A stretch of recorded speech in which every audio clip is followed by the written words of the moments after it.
name is Katie Cercone, and we are the Church of the Celibate Whore. Today we will divine by sacred seance the 10 tenets of whoreful celibacy. We are a couple of radical feminist Brujas originating from a similar soul sphere, meaning that there are ideas, feelings, concepts that we wish to communicate dually in hopes of having more harmony, A, through our artwork, B, divine friendship, C, divine partnership. Alas, come wit, if you please, as we explore topics such as these. Yes, this is all about intentional use of creative sexual energy. So if that sounds good to you, get ready and let's go. Our first topic, the topic du jour is whoreful celibacy, and this we're defining as a year of spiritual isolation associated with the hermits. Kelly will speak to this. For me personally, I had many cycles of romantic relationships that were not cute. And actually, the last one was incredibly painful. There was an abusive and tumultuous parting of ways that I will storytell about more, am storytelling more about, but for me, it's important to clarify numerically some specificity. I took 485 days after this parting of ways with the yucky relationship for myself. I knew that I wasn't ready for romance. I had nothing to give. I was rather shut down sexually because of all of the past traumas that this abusive relationship had touched on and kind of sent coursing throughout my body, my memory banks. So, alas, just to exercise some confessional / full transparency, I had this 485 days and a couple of fun, sexy, weird days with a person, and then took another 16 months realizing that the couple of days I had had with this person actually felt really upsetting to me. I hadn't liked the way I was spoken to during the encounter, and actually let this person know all of that too, and could tell that they were kind of freaked out that I actually spoke up about being upset about their approach with me. So 485 days, a couple of days of experimenting, and another 16 months of celibacy. And during these last 16 months in particular, I have drawn into my life a very interesting, lovely, beautiful, hopeful lifetime partnership. God damn, I hope it's what I want. That was some personal sharing. But I think generally speaking, Katie and I have been having conversations in our personal friendship / we're artists realm, around, like having lost our virginity in our teenage years, and that physically, intimately, sexually, emotionally, we weren't ready for that. And then there are so many angles too about our individual conditioning, but also kind of the conditioning that Katie and I share as white women, the way that we were brought up within our families. Like, for me, for example, there was a lot of kind of shame and silence around sex and sexuality, and I think for that reason, just not much preparatory language or preparatory conversation happening within family units about just how big a deal sex is. And there's additionally this angle of like pornography culture. I just get this huge yucky feeling about it because, and again, like I didn't anticipate giving like a personal example, but my last relationship as well, the abusive one I referenced at the beginning of this tenant, he was always mimicking porn. And I think a lot of times too, when we talk about how a woman is not receiving the pleasure that she's capable of and very deserving of, because there's this yucky, robotic, fast porno shit that's happening, and I just don't feel that the most beautiful orgasm comes from that kind of an experience.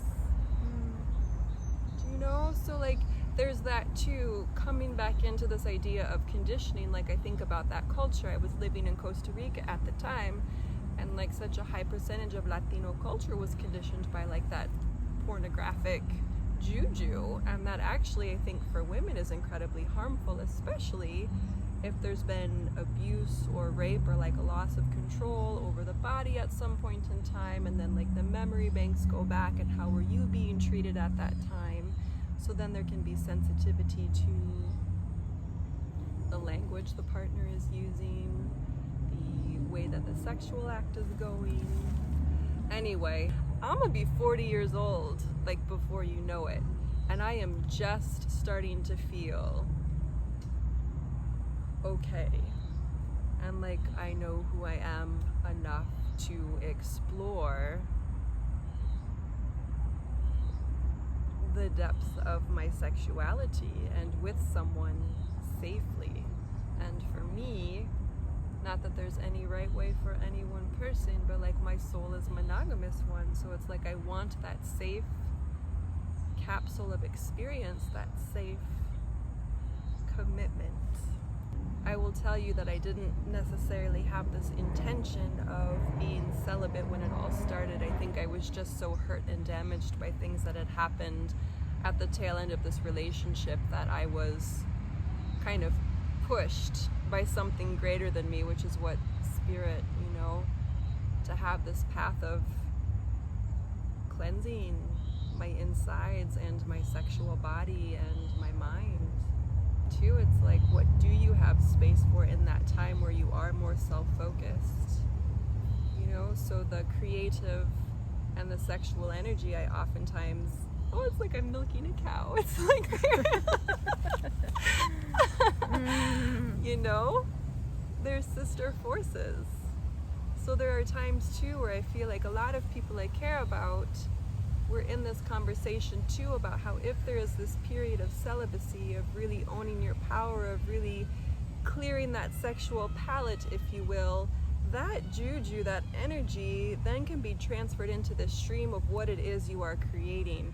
For me, that's a stable household, that's a stable home. For me, that's beautiful friendships, and I don't question like how solid my inner circle is.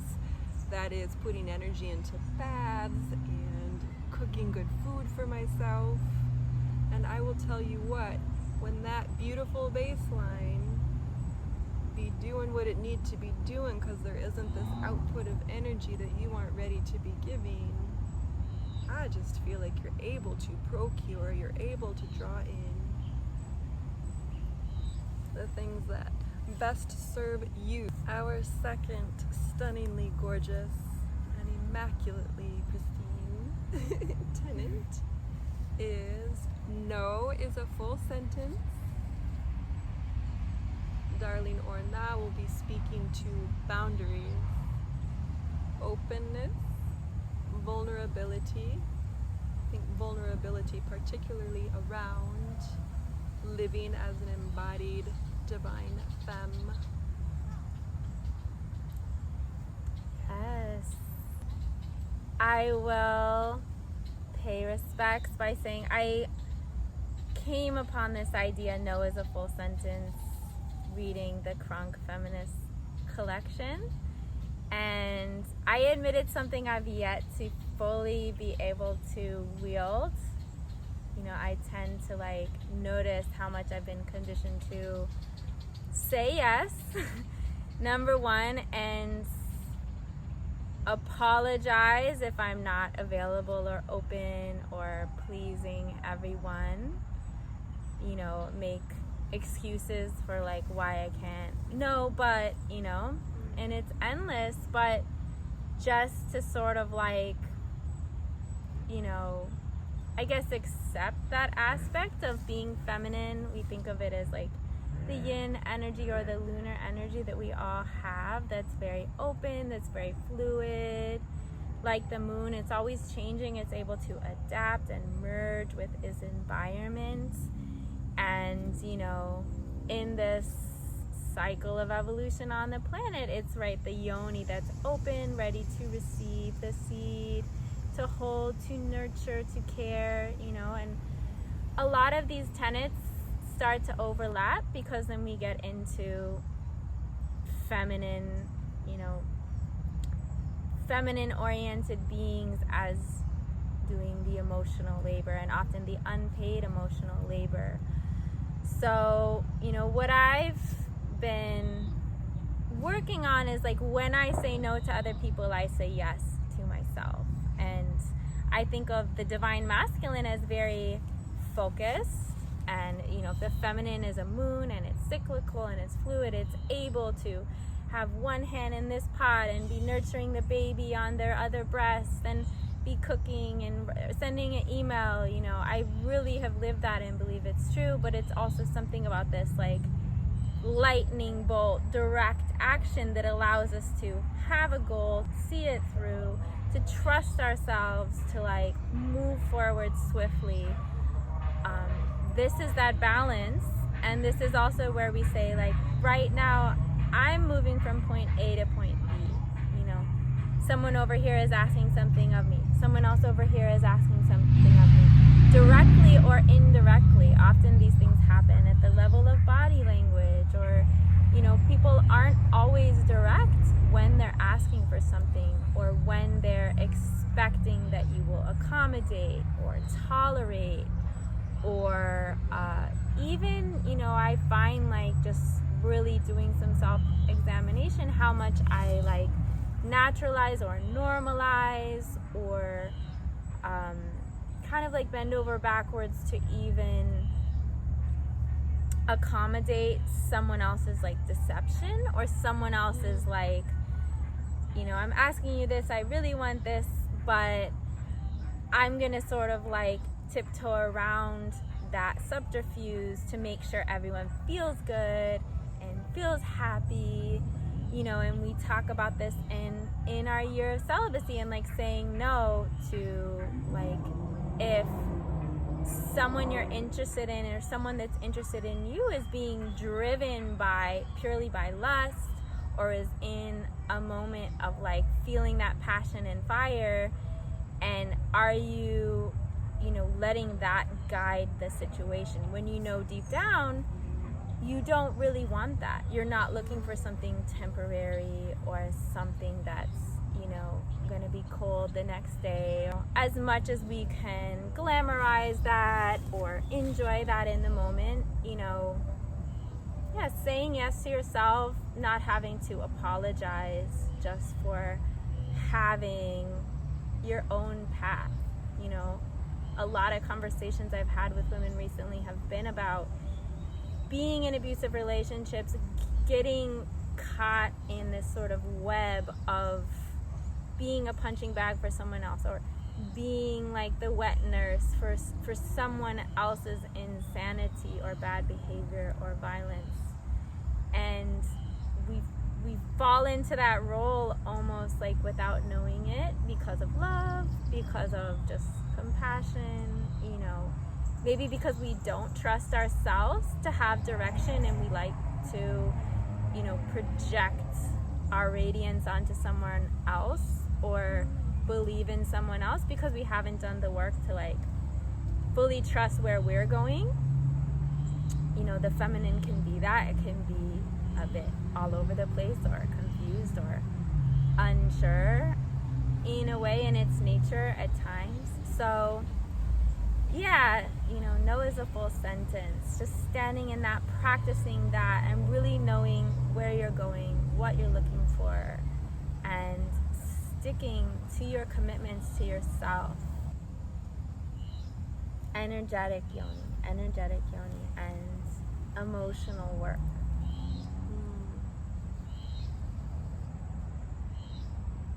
I'm gonna be straight up with you about these next two tenets. They are still such a work in progress for me, in spite of having what I believe to be immense amounts of lived experience with it all. I feel like my full-time job times a million has been emotional work in this lifetime.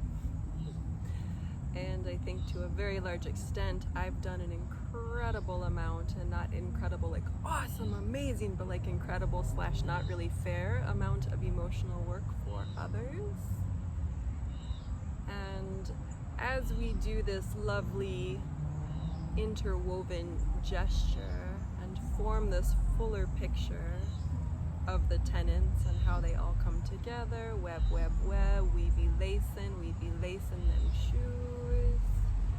You'll see boundaries. How could it not be connected to the third one, to this emotional work practice, to this practice of energetically acknowledging that there is a need to protect all of this sacred and energetic space that women naturally carry, represent, and as Orna already spoke to, are just very naturally open to being and providing. I think a lot about a topic that graces my work, and again, when I reference my inner circle of friends, the people I choose to be very close with, the people who I choose to know very wholly and to invest a lot of very genuine energy in, we're having a conversation right now, and perhaps have been for the last 2 to 3 years plus, about generational trauma. But just meaning that they're, again, to speak to this concept of the web and weaving and connectivity, from generations back in my family line in particular, there's history of rape, sexual abuse, incest, molestation, and then what has resulted from that on one side of my family in particular is like PTSD. And in my case, I'm in recovery with complex PTSD, and may very well be the only one in my family who's calling it what it is. Because to a T, in a 20-year experience of independently researching PTSD, primarily in non-military women, I am able to piece together that my father, for example, has absolutely all of the symptoms of PTSD, but has never really called it what it is. So those are just some examples of generational trauma, and kind of in a broad sense, I've investigated it so thoroughly with such intricacy, but I'm providing you a bit of an umbrella about how that played out on 1 or 2 sides of my family. When I said that I've done a lot of emotional labor for other people, I mean that individuals in families possess different roles and perhaps different levels of capability to navigate the really deep, trenchy, uncomfortable, ridiculously painful stuff. And that's the shadows, that's the yuck, that's what has created the disharmony, like in our individual bodies and also in our larger family units. Also, golly, more largely springing out into the world. And I don't mean to be a Debbie Downer, but like, you see so many people from so many walks of life on Instagram, for example, speaking about that our world is in a dark place. I mean, we're in the midst of the COVID-19 pandemic. A lot of people are awakening again to this conversation about generational trauma. We're in the midst of like a major explosion insofar as how the Black Lives Movement is being addressed as well, and that kind of an energy it's so much to exist within. It's so much to exist within. It's so much to navigate. It's so much to conversate about. And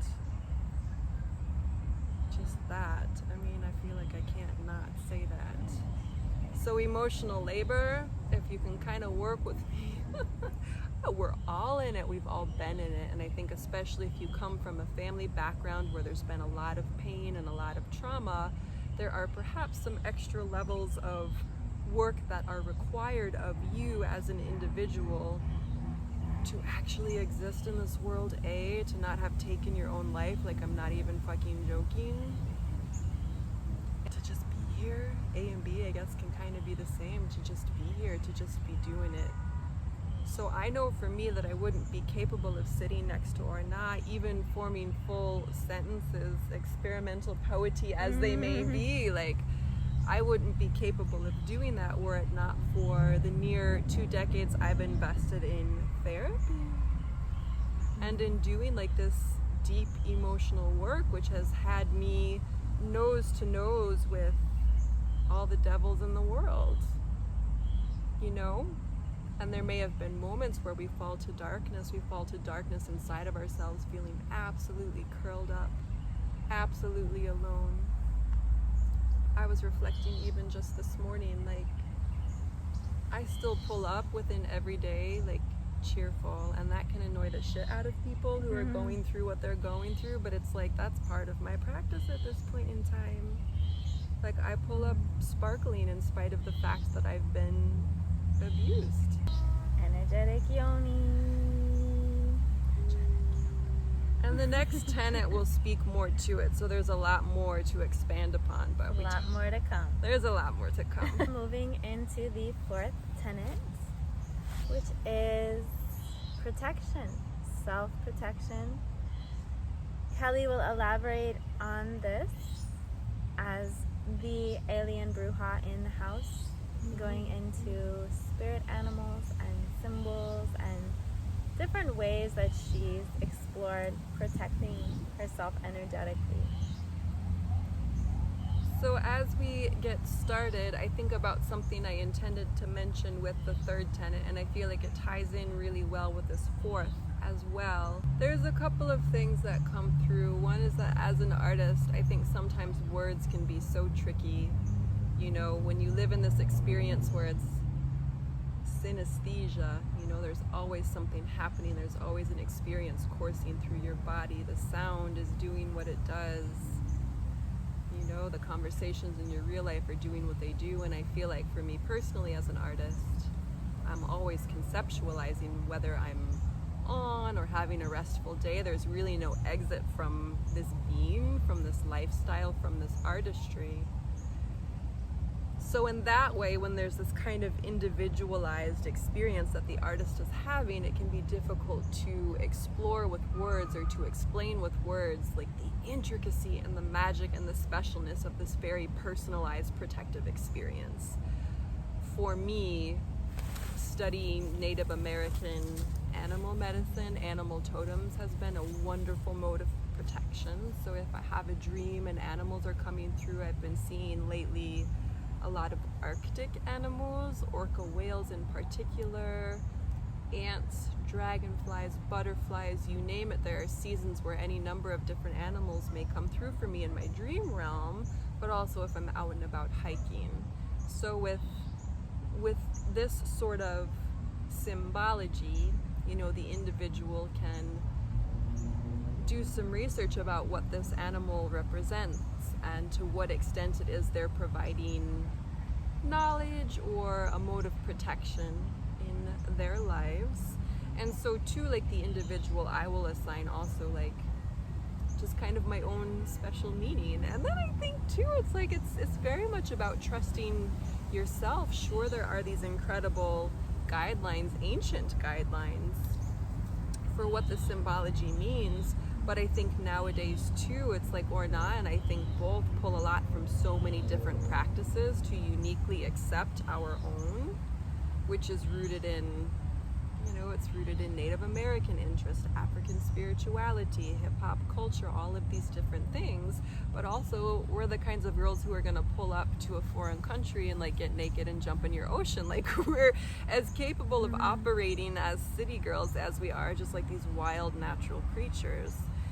For me, language around being a teacher or a master or a guru has never resonated either. So it's like anything that we're sharing with you is coming from this personalized kind of gateway of experience, and it's not the way it is, it's not the way it is. And I'm very much in process as I share with you about what each of these tenets even means, because I think we can say, like a year ago, for example, I wrote an article about boundaries, a tenet that we just touched on. A year later, I'm still really working on boundaries. So you can have a couple of cute, flashy, beautiful sentences, beautiful performance art to accompany, you know, these ideas about boundaries. But I think too, humbling yourself to this understanding that it's a WIP, like we are always a work in progress with all of this stuff. And I think perhaps in my 20s I would have thought more along the lines of needing or wanting something formulaic, you know, like if you do this then this results and you're always going to have your boundary in place. But man alive, like case by case by case by case by case scenario. Do you know? A lot of times too, for me, having studied crystals and colors and having my own iconography within my 15-year body of performance artwork, I too am able to energetically draw kind of this black stream of a tornado in front of my center body sometimes, which will keep people at bay if I'm crossing the street and I'm not feeling like I want attention. If I'm in a yoga space, for example, in a yoga classroom space, and someone is discussing something traumatic, like it's so tricky to explain with words, but I think that Orna and I both have a lot of tools that we pull from to create a rather literal form of protection around ourselves. I think about your chant practice, I think about crystal baths, I think about the way you set up your home, I think about with whom you engage with or do not, I think about to what extent you engage with social media, do you take space from that, like all of that somehow contributes to this cocoon of juju that exists around you. And I think as women in particular, I'm always in this practice of protecting myself because I have to. And that's a million stories for a rainy day. Just the amount of unwanted attention that we endure stepping out of Orna's address, you know? I think oftentimes too, like about a short film project or a music video and how like to really sit with the sounds and the visuals that are offered, that too is the best way to communicate what it is I'm trying to communicate. Just for the audience member to sit and have that experience. And interestingly, I think that's what performance art is all about too. Yeah, the artist is the medium, but you're also asking for the presence of the audience so that in the moment, each individual audience member is also having their experience. And yeah, I think protection can kind of align with that concept as well. Just like walking in this realm of dreamy yet grounded artistic presence. Cocoon juju. Cocoon jo. All about that cocoon. G-brand. Cocoon juju. The fifth tenet, which is sex magic, imagination. Brought to you by Orna. Yes. So much to say. So first of all, since we're going into sex, let me say that our definition of whoreful celibacy includes masturbation, which is where we get into using your sexual energy to merge it with your imagination and create, manifest into material form what you're looking to gain. So often, we're attracted to a partner because we admire them, we want to be them, we want to merge with them, and we do. There's no such thing as casual sex. We do swap DNA and sweat and blood and all these things. And in relationships, we certainly merge with our partner. So sex magic is more about what you can do as solo sex and how you can use your creative energy to kind of flip the script, break out of we've been talking about ancestral trauma and how we often carry this pain of patterns of abuse or rape. Whether we experience that in this lifetime, we could be holding it in our womb from our grandmother, from our mother, and some part of us is trying to heal that, and maybe even attracting those same experiences in order to heal. So whoreful celibacy can include masturbation, and the way I was taught sex magic, to put it simply, we could do a whole video on it, and I'm not an expert, but what I was taught is that you're masturbating and you can use whatever gets you off, even if you feel like it's not PC. Often women, I feel like we're culturally dealing with these the stockholder syndrome, if it's called, or we sort of love the oppressor, right? Or feminists writing about their rape fantasies, and or that like mainstream porn, and for some reason something got flipped where maybe there's some part of your psyche that is enjoying this experience that we can put more in this sort of victimizer, oppressive paradigm we're trying to move out of, we're growing out of, right, into sacred marriage and sacred partnership. So I'm saying that to say, the first part is just enjoy pleasure and stimulate yourself physically, emotionally, mentally to create orgasm. But what the sex magic part is we're taking that climax of the orgasm, and in that moment we're planting this seed of the future potential. So if you're actually looking to build your career and build an empire and be a self-supporting high priestess, or whatever it is you're doing, if you want to build a house, if you want to move, if you want to break up with your partner, if you want to have a child, in that moment, in that peak experience of orgasm, you switch to visualize what it is you want. So for me, as a Scorpio, I always find that I'm looking for a soulmate, and I've used sex magic with partners to create the life we want to build and seen it work beautifully. I've also often, tried to use or abuse sex magic to sort of magnetize a specific person or partner that I like at the time. And this is where I put in my cautionary tale. I, had a period where I was very interested in someone for really years and did sex magic, really believing, and I had a lot of belief around it was going to work with this person, and they were my ideal person to be with at the time. And so I practiced sex magic, and I saw this sacred marriage with them repeatedly and would put that into my practice. And I found that actually in the end something better came along, that I think, that's also where any kind of magic, you can't be too attached to the result. So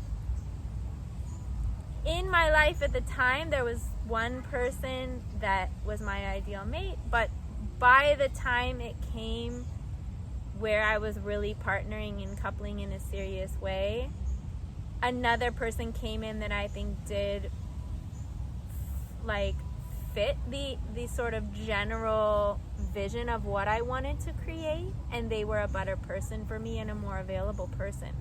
But I also found that because there was like, I had done sex magic with this other person, like there was something really stuck in me that was hard to let go of, and could be my obsessive Scorpio nature. But I do feel like it sort of haunted me, or like even like I had to then do work to sort of undo this vision of what it was going to be, which I was very attached to at the time.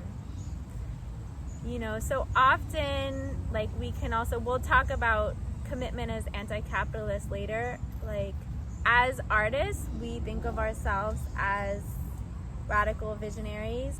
Often, like, we are the border crossers. We're sort of at the fringe, whether economically or culturally or spiritually. We're able to see both sides or see between worlds. And in that space of imagination is where we can start to really shake the paradigm. So often we look at like popular culture, television, media, Instagram, made for you. It's something that's being imposed on us. We're digesting it. We're bringing it into ourselves, right? We also talked about porn.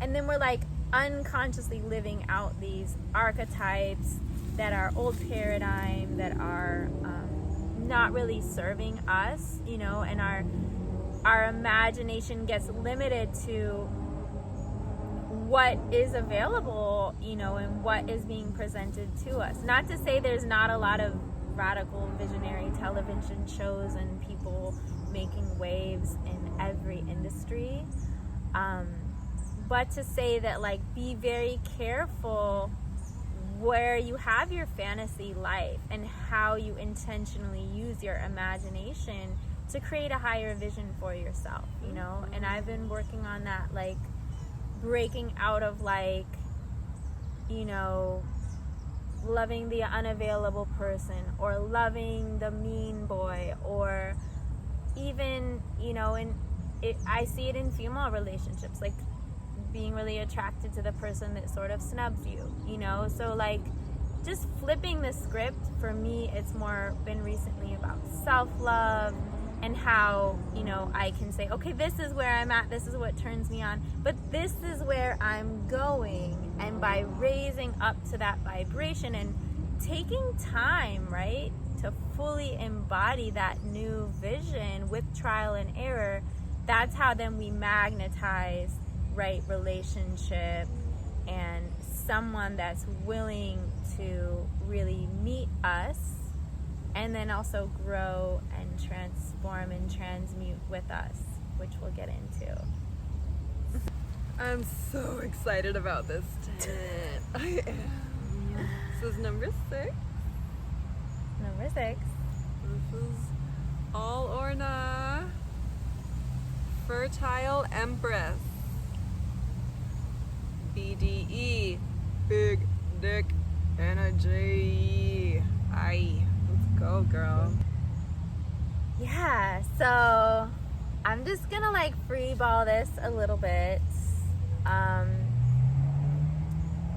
You know, again, we're artists. We like to sort of create a kaleidoscope, weaving a web of like many traditions. There's a syncretism, there's a bricolage.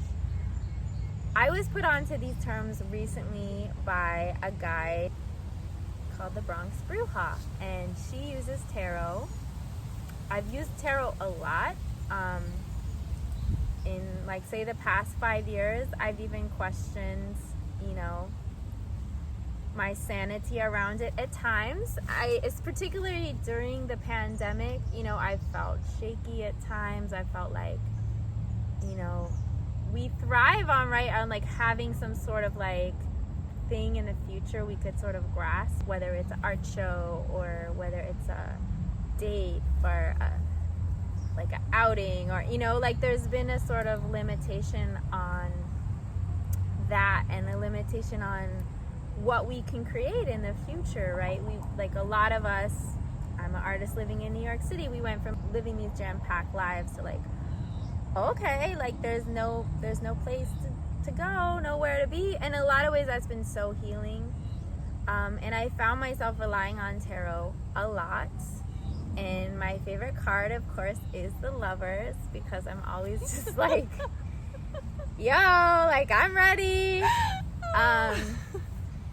But recently, beyond the Lovers, and also I will say that the Lovers doesn't necessarily mean Prince Charming is like banging on your door. The Lovers can be choice.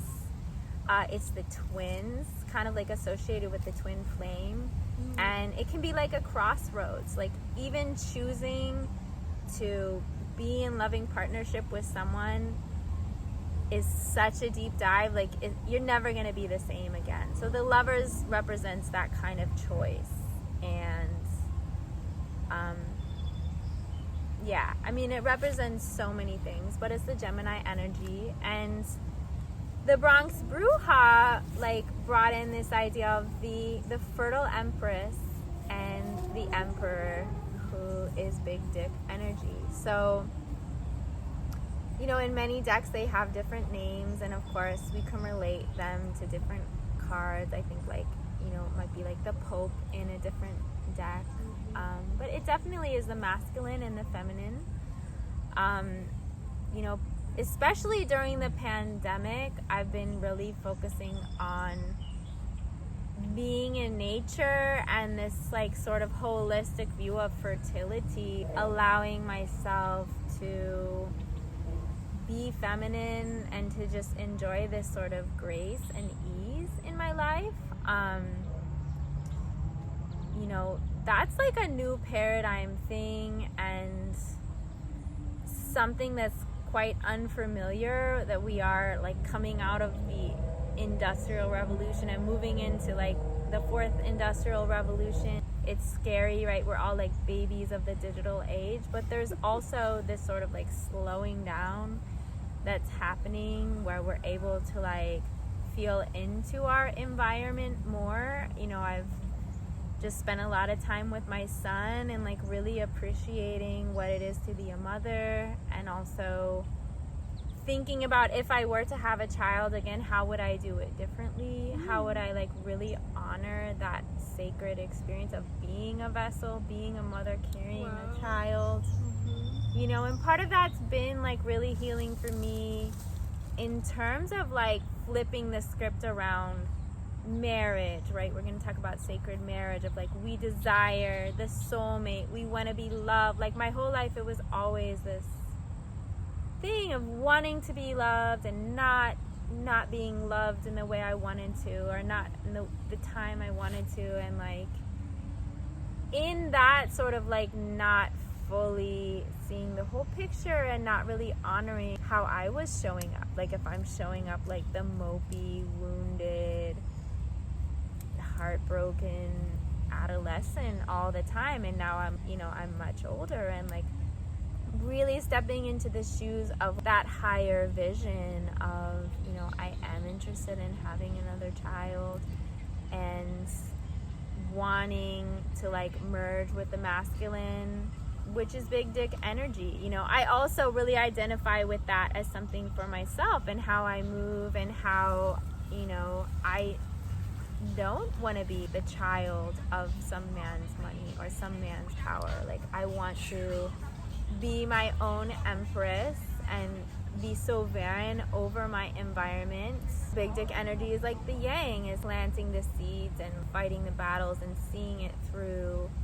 Also having that dance in partnership.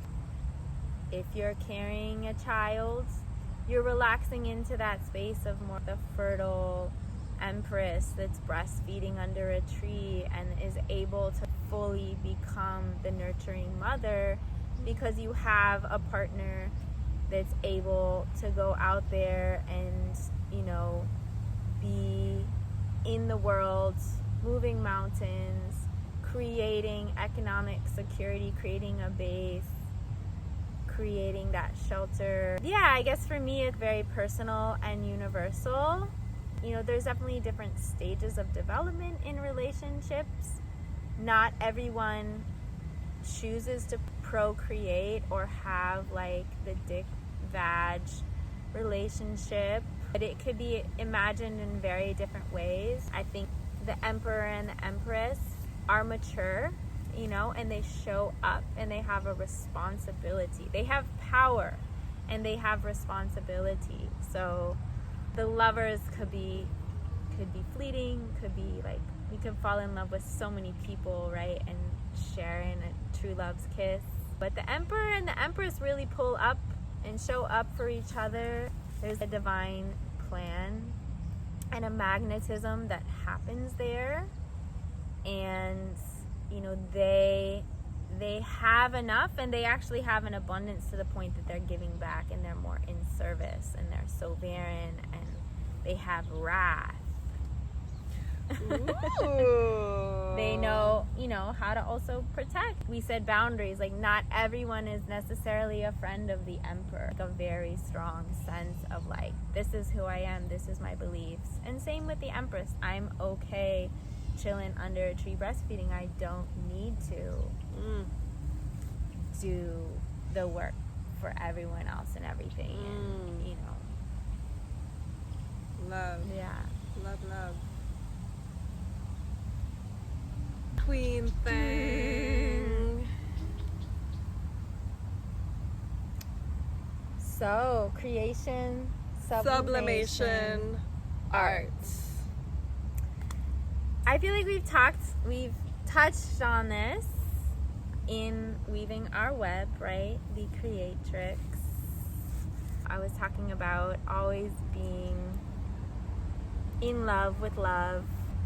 I really, remember, I was never religious, but if there was ever a time where I felt God was talking to me, and I was a bit shocked, like, what's happening? Like, I was exercising at a gym. I was running on the treadmill.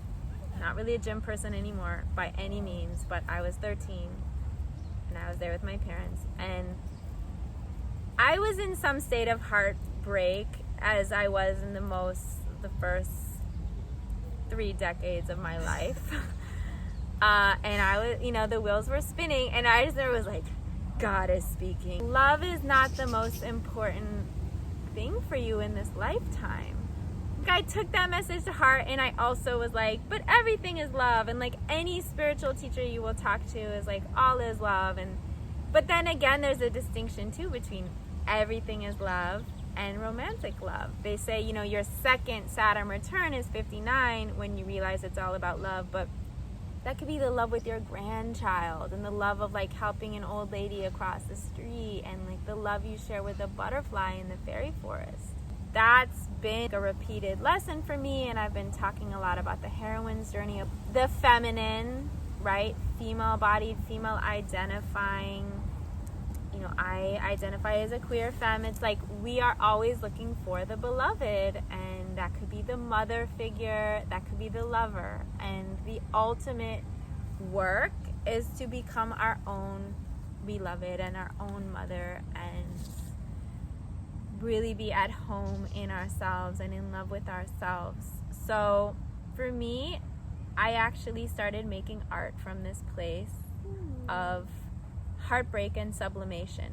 I got that message from God. I put it away. I would have very strong feelings for someone for whatever reason, some bizarre reason where I was like, this person, and then it was like everything was about them. And then I realized at a certain point that I was feeling all these chaotic emotions and feeling so stirred and so alive with this. Someone said the other day, we love to see ourselves reflected in someone else's eyes. Like, that's the ultimate. That's why we love to love. I would get all like stirred up, whatever. Hormones too. I think now, as I'm older, I see a lot of just like the biological forces at play and can acknowledge those more and more as the fertile empress. Anyway, I learned like when I started to make art that I could take that energy and I could put it into making an art piece, and I felt gratified and alive. Those first art pieces that I really considered, this is my life path being an artist, I call them the heartbreak diet. Okay, this person is not like showing up for me, but I'm gonna take this energy and like fuel it into my art practice. And I think in ways semi-conscious and unconscious for the rest of my life was like working with this like heartbreak sort of crush saga, nobody likes me, I'm just gonna make art, you know, and like was in this place and like really made a lot of great art too, you know. In periods where I've been much more promiscuous, I feel like it was also very draining and a way to just spin out into, you know, it was my Kundalini yoga teacher, Siri Rishi, that was like explaining women are not the same as men. You know, I often like felt like, oh, I could just be more pimp than you are. And like, it's true. It's very easy for women to find sexual partners, you know, in general. So, you know, there was periods though where I just like, it wasn't even just like energetically, that's our creative energy, that's our juice, that's our Kundalini. Also just the way that like women then show up emotionally and become this holding container energetically, like the energetic yoni for the person they're sleeping with or did sleep with, and then carry that. You know, she was talking about carrying the energy of our sexual partners for 7 years or more, sometimes indefinitely. You know, we can do clearing practices, which I've worked with, clearing the arc line. You know, I've just seen it's amazing to explore, and like I don't regret any of my glamorous 20s, even though I felt like I was banging my head up against the wall most of the time and in confusion around love and everything. You know, I also like always as an artist felt like I was like sort of that like black sheep, like introverted figure, you know, using my sexual energy to make art and playing with it, sometimes using it, sometimes, you know, abusing it. Like it was sort of a dance, and you know, it's things that like have been spoken about in great literature and philosophy and psychology, and it's also something that like just comes down to something very personal and how we experience it. You know, you always will be like sold some sort of magical cure of like have a great sex life or have like 1 million babies, and you know, also it's like how do we put that into practice into our daily life.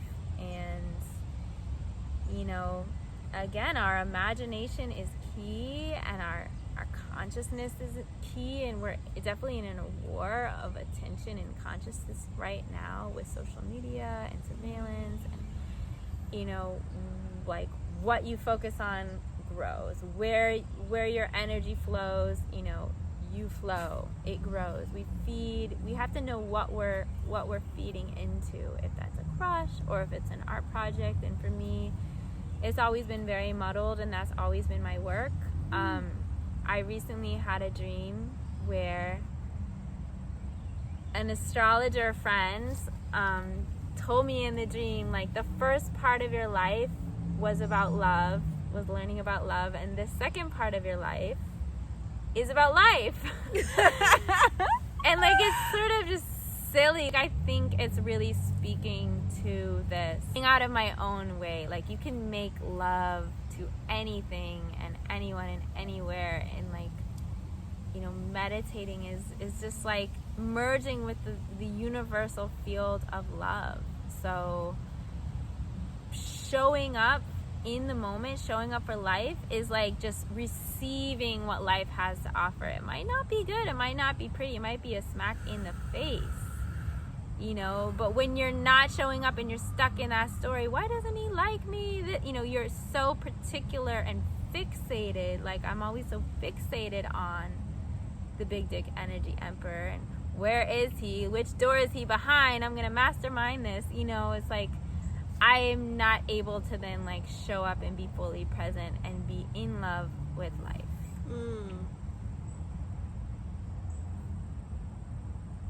The 8th tenet is one of the most important. This is sacred marriage, which is really for us the goal of a year of celibacy. You know, preparing yourself for right relationship. We're calling it radical monogamy. Love that. One of the first things that comes to mind for me is that, like, in my early to mid 30s when I was living abroad, it didn't seem to matter if I was having a touchdown in New York for a few days, a few weeks, a few months, or if I was back kind of immersed in the culture I was living in outside of America. There was just so much talk, and I mean this absolutely in a non-critical way, but there was so much talk about polyamory and how to kind of be in that juggle. And it was always hard for me to be even on the periphery of those conversations, because I was starting in those times to really have this laser eye vision about who I was, what worked for me and what didn't. I was kind of at the forefront of all of that, and so it was becoming okay for me to be like, but that's not my thing. It's okay if it's your thing, and I've listened to those conversations, but I don't want to listen to them anymore because it's not me, it's not what I want. I proclaimed earlier that I was born into a monogamous soul, and sometimes I'll jokingly refer to it as like old school, but it feels like that nowadays, where it's like, what is dating culture anyway? I referenced to Katie recently, like, this darling gentleman that I met a few years back through a performance that I gave, has recently become engaged, and like he and his fiance share the language of like soulmate, and I'm so glad that I waited, because this is the vision I had. This is really what I believed in, and I could feel in the few years that I knew him, like prior to his engagement, that that's who he was. That's what his family represented, literally. Like, his parents have been together for decades, and their family celebrates love in this just most beautiful way. So I was always really just attracted to his family, his vibe, who he was as a person, and was also, I felt validated in observing his experience, because here is someone else on the planet, rather than talking about polyamory. No shade, I'm not trying to shade nobody, but like, I was like, okay, so there are people out there, or even in my friendship with Orna, we have so many quirky, relatable angles to our lives and experiences and the ways that we communicate. It's a breath of fresh air beyond, but it's that kind of a thing too. When there is common ground, shared language, shared belief, it's just like, oh, okay, I'm not alone. It's that reminder. It kind of brings you out of yourself a little bit, and you're like, okay.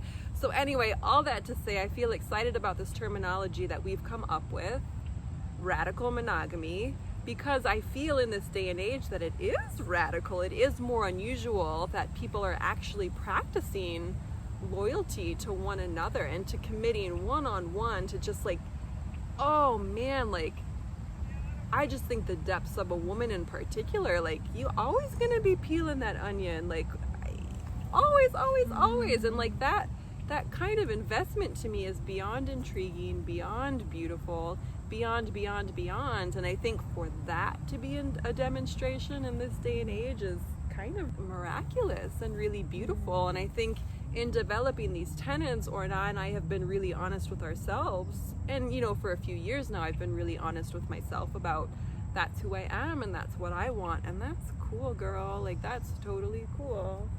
That's what we want. Orna has such pristine visions of her family. I have pristine visions of what it looks and feels like emotional safety wise to be that invested with just one other person.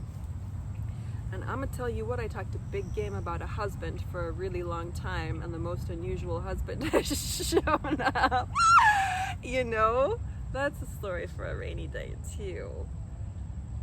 Those are some of the thoughts that first come to mind, just feeling refreshed when someone shares a value. Again, coming back to this theme of there's no relationship way that's right for all of everybody, you know? It's just, again, I think in our humanness, in our development, in our age, like, there comes an age where it's like we really do kind of sink into feeling more grounded about who we are and what we want. And for me, on my 35th birthday a few years back, I began to sense this biological urgency around children and family and soulmate and what I really wanted. And in the last year in particular, it's significant to me to kind of track time in that way, even though I don't really understand time or vibe with what time is conventionally. Yeah, just to have those kinds of markers and to be able to trace your experience and your story and the ages in which certain things happened, in which you sort of like, I don't know, the vision I'm having right now is just like these cute little wheels or buckles coming out from the bottom of your feet. You're just like, yo, this is gonna live down in the roots, you know, like I'm a part of the earth, like I'm rooted here, I'm grounded, I know who I am, what my vision is, what I want. And man, we could argue that to come back through to this boundary thing too, where it's just like, nah, like I'm good, this is who I am, this is what I want, I'm more happy going home. Enchanting at 6:30 p.m. with a beautiful dinner in my belly and going to bed early so I can rise again in self-love in the morning, like all that. I'm gonna be really honest in that as much as I believe in that and as much as I want that, I think a lot of times too we're like, is that really possible? Or is the situation that I really want for that to happen in gonna be the one? And like that too, I think, is where a lot of honest communication between the two people navigating the relationship is really important. You know, like the relationship I'm presently experiencing happened for 1 full year through the online and the phone and video dates and poems and songs and just this really rich and beautiful exchange because we were living in different places. But I, at the forefront of that, was like, look, this is who I am, this is what I'm capable of, and I'm not going to entertain this if there's a bunch of other stuff going on, you know? So for me at this point in time, to even be able to communicate that was a kind of boundary. And then entrusting this person through the process and just believing their word too, which is like, nah, it's just you and me until we're able to connect in person and build this life together, you know? So that too, when it comes to dating and or creating relationship, I think you have to understand that you are two people who are interested in those comparable tenets, who are interested in that and building the family where Papa's chopping wood while Empress is nursing near the hibiscus bush, or, you know, however. You know, because I think in that way too, you can kind of slash a lot of unnecessary giving of energy and time. Or I don't know too, it's like you've been sniffing shit for so long that you smell it 10 minutes before it comes. Do you know what I mean? Like we have lived enough fucking weird ass bullshit experiences to be like, nah, like I am not entertaining that for a minute. Do you know what I mean? And that's like, that's a boss bitch scenario too. Do you know what I mean? Just like, I do not have time for this. Vision. Oh, so let's just let that language be beautiful, whether it resonates with you and your personal desires or not. Like, I just think that's some really beautiful language, radical monogamy. You know, and if we want to discuss it too outside of a romantic context, like, I too am very loyal to my friendships. When I speak to inner circle, it's like I'm willing to go so deeply with the people I go deeply with, you know, like that full spectrum humanness, all of the angles.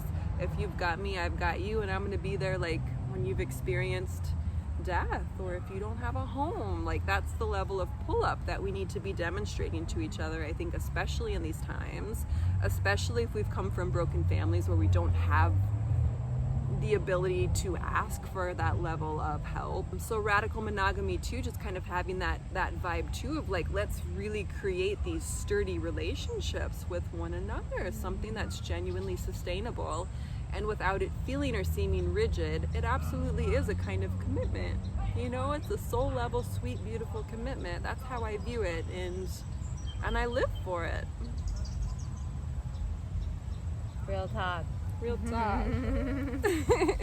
Lorna has this next tenet, number 9, which is commitment as anti-capitalist.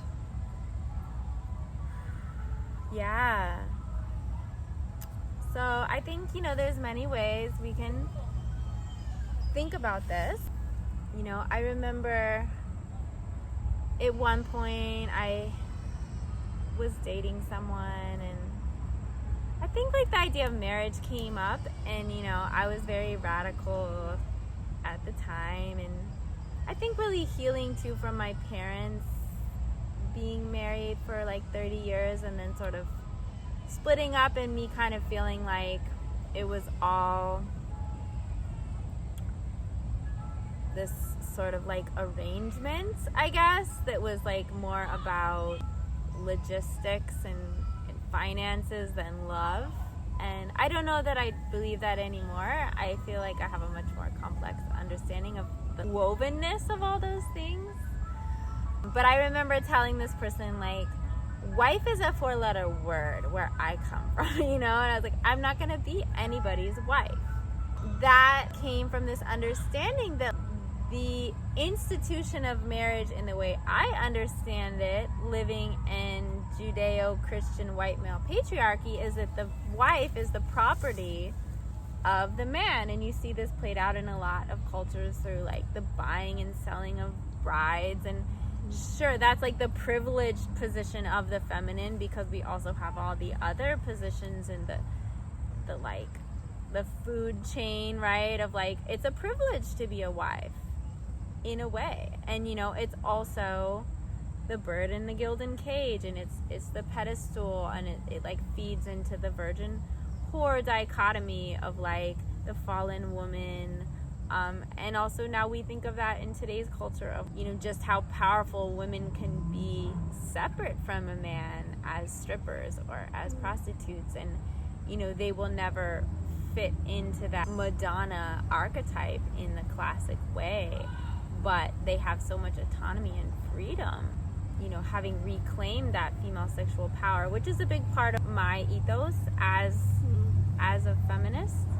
So commitment as anti-capitalist then like goes deeper than that. Maybe it's not about property. You know, maybe we're all healing from that scenario in this country, having been built on slavery and this like distinction of certain people being more human or more worthy or more valid of rights and freedoms and autonomy and basic, you know, financial capital for survival. So now, like, I think we're in a different place, and I want to like go back to sacred marriage as the idea of like the merging of human beings on a spiritual, physical, and mental level.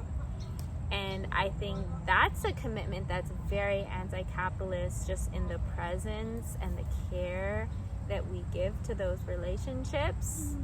You know, I think we're living in the aftermath of like a sexually repressed, religious sort of slant on society, and often that's why things like polyamory feel radical, because we're breaking out of this box. Or like, you know, my being like more promiscuous at a certain time felt radical, beating the man at his own game, or just breaking out of this expectation that I should keep my legs closed, or, you know, that I should be the ideal good feminine mother figure. So I think now we live in a culture where we're constantly bombarded with pornographic imagery registering at the subtle and overt level, and it's seizing upon our imagination and our consciousness, and it's overwhelming, and it's like being like insidiously inserted and like enforced upon us to actually sell products within capitalism. Sure, like people are selling sexuality in the most overt, in the realm of sex work, but in most cases it's like sexuality is like covertly being used and abused to sell a hair product, or to sell a makeup, or, you know, to sell us something that can fix us. And we're so out of touch with these like innate sexual drive that does have this beautiful way of evolving the species through healing intergenerational trauma, and through our children as our guides in universe time, our elders in universe time. I think with now it's so easy to scroll through your fuck app and like find a quick you know, even if not just like a sort of like physically gratifying situation, an emotionally gratifying situation, an emotional affair, virtual affair. And I feel pretty hesitant about all of that, and at the same time, in my own way, completely roped into it with the stories and Instagram, and it's so hard to separate and untangle all these threads as we strive to like mate and build our empire and be seen and be radical revolutionaries. You know, it gets very muddled, and you know, we're not like the customer of these social media platforms, we're the product. We're being pawned, you know, our attention's being pawned to the greater forces. And you know, in that sense, I think really sitting with someone and being with them and taking the time, having patience and presence, you know, is again about this like slow revolution. There's nowhere to be, there's no one else to see.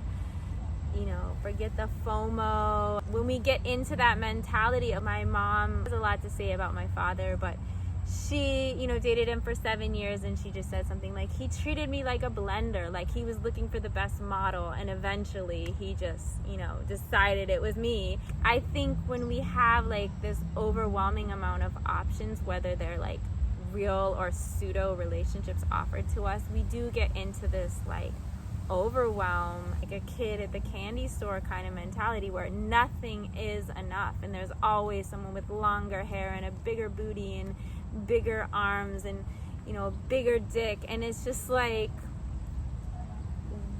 we're searching outside of ourselves again for something to like fill the void, when the real work, which is our last tenet, seeing ourselves in the other and being patient to do the work, knowing love is not perfect, it's not the golden ticket, it's not the final high key, you know, like there's moments of that, of like pure bliss and connection and soul union that we're seeking, but it's also being patient to continually weed the garden and communicate and show up for like the less airbrush, less edited, less polished version of the other. Yes. Church is almost over on that note. We are here to divine the last tenet of careful celibacy. To do this, we have Kelly Shaw, better than your government therapist. We're joking. We both have government therapists, and we found that the work we've been doing is exponentially more powerful. So, yeah, you know. Yeah, I mean, there have been so many moments in this last year for me where I'm just like, nah, the conversations that I'm having with Orna, like, we are going so much deeper. We're going so much deeper than what happens in a therapy office. Time and a place, and there are things I've done in that space, in a therapy space, that absolutely needed to happen in a therapy space. However, I think there are spaces, particularly with each other, that artists to artists need. Through resonance, you know, that we share. That being said, the last tenet is shadow work versus spiritual bypass. Subtext, twin flames, mirroring, and projection. Oh, this is such a fat topic. This is such a fat topic. It's so fat. So, something I noticed shortly before departing Costa Rica, not necessarily shortly, we're kind of entering into like the 3 to 4 year zone where I had been abroad for a lot of years. A lot of folks who know me and or follow my work know that I spent the majority of that in Central America, primarily in Costa Rica.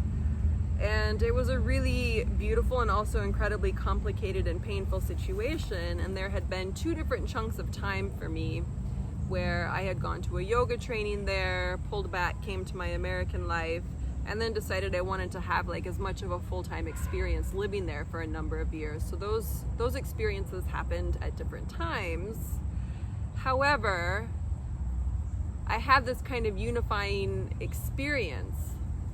All right, so let me also paint another portion of the picture, which is that when I left for college at age 19, I began to really venture into this whole wild, amazing, deep, and very real spiritual exploration, which for me was about yoga and about having a really queer, amazing gay boy best friend, and talking about the symbology of triangles and beginning to touch on animal medicine and whatnot. And you know, a natural part of continuing on this journey for me in my late 20s, early 30s looked like going to yoga school. And I did that. And that too is something I'm getting more into, like in my book writing. However, this other recent experience I had living abroad, I was part of some really beautiful things. I was part of some really beautiful things in spiritual community. But I just have finally been able to say that all of this time, again, this is nearly a 2-decade period, 98% of the time, I've parted some spiritual community feeling absolutely heartbroken. There's been a theme of like ostracizing that has happened when I am communicating on behalf of many women that something doesn't feel right. I end up being like set aside and, oh, Kelly did this, Kelly did whatever. I just end up I feel like I'm being pushed out, you know? And that's a whole other thing too, where people are like, no, actually you're the problem, I'm the problem. Read my book. I mean, I just feel relieved at the podcast you're listening to, which is called Yoga is Dead. Yoga is Dead. It's finally talking about topics that I've been living through for many, many years, which is that I have a thick body, so I wasn't like the ideal yoga student. I was always pointed out as being like, you know, Kapha Kelly, Kapha being like the Ayurvedic term for kind of like the larger bodied lady, you know, thick. And when I was doing this inversion, it actually felt really great for my body, but I remember the teacher coming up and saying, that must have been so difficult for you. I just am really proud of you for trying that, because having a bigger body would make it really difficult for me, apparently. And I was like, actually, if you were interested in my experience, it felt amazing. And I went up into that position with immense ease, you know? So just like stuff like that. And why I get on these kinds of tangents is because I haven't necessarily had in my government therapy space the space to talk about all of these things, and they've driven me crazy for years. So I feel grateful to have outlets, whether it's overhearing this podcast that Orna is sharing, or just having a safe space to be like, yo, my yoga experience felt weird, or exiting the Costa Rica Caribbean spiritual scene felt weird, and here's what I saw. And I know also that I want to weave back through the capitalist angle, because with spiritual community too, I have felt so much as like everybody's selling something. And I don't want that. I just want to sit down and have tea and like have a conversation. I acknowledge that we need to be making money. This is something that, holy smoly, it's been really challenging as an artist to do that. However, I also don't buy into all of this kind of like brainwash, popular hashtag, buy your followers bullshit that happens, and or the welcoming in and out based on how you're behaving. If you can show up and have this beautiful experience with me at the cacao ceremony, great, but when you're going through shit, I don't know how to be there for you. So there was just like a major divide that I had experienced for a long time, and it doesn't work for me. I saw little bits of that play out recently too in Thailand, and like enough is enough. Again, this is where for me it's like the inner circle, like really knowing the people who can experience the full you and not be afraid of that is like huge. And I say all of that to say that I feel like I always pulled up to these spiritual communities having so much shadow stuff going on, so much darkness, so much pain, and not necessarily that it was darkness, because I would still always show up with my glitter and my bright spirit, but I was in a lot of pain. And I think especially when I was doing my yoga teacher's training fewer than 10 years ago, but there wasn't even the language happening around trauma informed, that there need to be different methods for people who have really major trauma. I'm storytelling because I think even with community, or like all is love, as Orna referenced earlier, we're not really consistently seeing those demonstrations, which is where discernment comes through, which is where choosing your inner circle family can make a lot of sense, where having that radical monogamy can make a lot of sense, kind of slicing away at the pain that can happen when you're eliminated from community for behaving or not behaving in a certain way. So spiritual bypass, I believe we chose this terminology because I feel, for me, like the kind of vision that happens is like there's this ice skater, right? So you have this glistening ice up here, right? And the cute ice skater with her skinny legs, nothing wrong with skinny legs, but she's like that girl. She on the ice, she doing her thing, but she's skimming right over all of, like, let's say the lava and the dirt. And in my ayahuasca vision, when I just saw all of this tar, this trudge, this tar, this shit that's really hard to move in, the lotus flower grows in the mud, like that kind of a vision too, where she's just skating over it because she can, because her legs is skinny. We love skinny legs, we love thick legs, we love all the legs, but she's a skinny leg bitch, and she's like doing her thing. But it's like there's all of this happening underneath that she's able to just scoot and skate over. And sometimes I felt like the popular hashtags, or the keeping a cute image, or keeping the ceremony beautiful was somehow the priority, that good feeling. And so we're able to do that ice skate over all of the pain. And so the people who are living in immense pain are just like, where do I go? I have no place to go. No one's helping me. My family let me down. I had this great friendship with Orna, but we're living in different states. I can't just depend on her. Like, all of that, you know? So I have this hopefulness. I do. I have this hopefulness that in this time where so much is coming undone to create what I really, really hope is a much better, much more just world, I feel somehow too like kind of that bullshit with spiritual community is like getting swept out as well too. And that in spaces where there are more and more and more and more people, it's not so much that you have to be behaving in a certain way to be accepted. If you make a certain kind of art, you're a problem in this space. It's exhausting. And I think too, we think about spirituality as being this space where people should be safe and should feel safe and should feel supported. And I just would love to see too individual people capable of holding space for things that are not comfortable, which may look like someone's rape story or someone's story of abuse, and not turning away from each other, you know? The other topics, kind of like the subtopics here, it's almost feeling like a whole separate thing at this point in time. I guess I can summarize too that in that radical monogamous safe container of a relationship, knowing that there's this common ground insofar as what you want, that you both desire, the language and the act of like soulmate connection. Just having that, doing that, coming together in that way. Yeah, as I speak aloud, I guess that last tenet became something a bit different than I thought it would. And I feel like the subtext actually could be something else altogether, and or I feel like we've kind of touched on it already, arguably. But to get into the language of like soulmate versus twin flame, like, blah, I ain't got time for that today. Do you know? Like, I do think it's a lost art form to choose true love and to choose monogamy these days. I really do. And it's at the risk of anything and everything, I think, namely my own self-preservation. Like, I'm just in it and living it. And I have a dear friend here who is too, and that creates like a really nice feeling. Cocoon juju. Cocoon juju, she says. Thank you, everyone, for listening. Stay tuned for more to come from the Church of the Celibate Whore.